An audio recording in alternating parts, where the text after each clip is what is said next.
टिक talkers मवाद के नाम पर अपनी फैमिली बेच रहे हैं, फ़हद मुस्तफ़ा का बयान। अस्सलाम वालेकुम, मैं हूं आयशा इरशाद और आप देख रहे हैं उर्दू क्रॉनिकल। अदाकार फ़हद मुस्तफ़ा ने टिक टॉकर्स पर शदीद तनकीद करते हुए कहा कि मवाद के नाम पर हर कोई अपनी फैमिली को बेच रहा है। इंटरनेट पर सुबह दोपहर शाम किचन और घर की बातें शेयर कर रहे होते हैं। लोग कब्रिस्तान तक भी नहीं छोड़ते। ये कौन सा मवाद है? हाल ही में फ़हद मुस्तफ़ा ने एक प्रोग्राम में शिरकत की जहां उन्होंने हानिया आमिर से मुतल्लिक मुतअद्दिद बातें की। प्रोग्राम के दौरान मेज़बान ने सवाल पूछा कि आपको लगता है कि सोशल मीडिया से बहुत से टिक टॉकर्स, इन्फ्लुएंसर्स जो कंटेंट फ्राहम करते हैं और इनकी फॉलोइंग ज़्यादा है तो एकदम से ड्रामे में फ़हद मुस्तफ़ा के मद्दे मुकाबल आ जाएंगे, क्या आप ये कबूल करेंगे? जिस पर फ़हद मुस्तफ़ा ने टिक टॉकर्स के मवाद को शदीद तनकीद का निशाना बनाया। उन्होंने कहा कि मेरी कौन सी मिरास है, मवाद या कंटेंट सबसे ज़्यादा ओवररेटेड लफ्ज़ है। हर कोई अपनी फैमिली को बेच रहा है।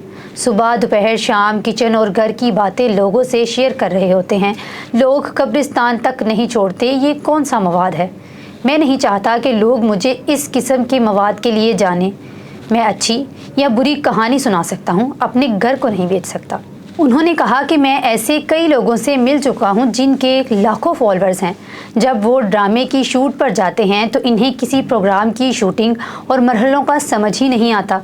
प्रोग्राम के दौरान फ़हद मुस्तफ़ा ने बताया कि इनके ड्रामों के गाने बहुत ज़्यादा मशहूर होते हैं। कैफ़ी खलील का मकबूल गाना कहानी सुनो हिट होने से कबल मेरे पास आया था। उन्होंने ये भी बताया कि इस गाने को पहले मैंने सुना और मुझे ये गाना बेहद पसंद आया।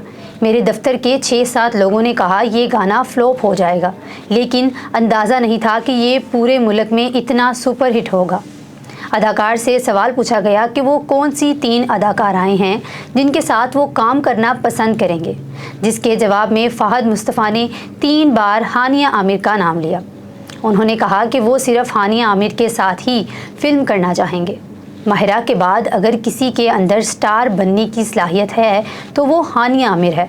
वो बहुत मेहनती अदाकारा हैं और दिल की भी बहुत अच्छी हैं। उन्होंने कहा कि पहले मैं समझता था कि अच्छा अदाकार अच्छा इंसान भी होता है, लेकिन अब मैं इस पर यकीन नहीं रखता। टैलेंट अच्छे बुरे को नहीं देखता, वो अपनी जगह होता है। फ़हद मुस्तफ़ा ने कहा कि हानिया आमिर की अलग बात है, वो दिल की बहुत अच्छी इंसान है और अदाकारा हैं। मैंने इनके साथ कभी काम नहीं किया। मैं इन्हें काफ़ी सालों से कह रहा हूँ कि थोड़ी बड़ी हो जाओ फिर एक साथ फिल्म करेंगे।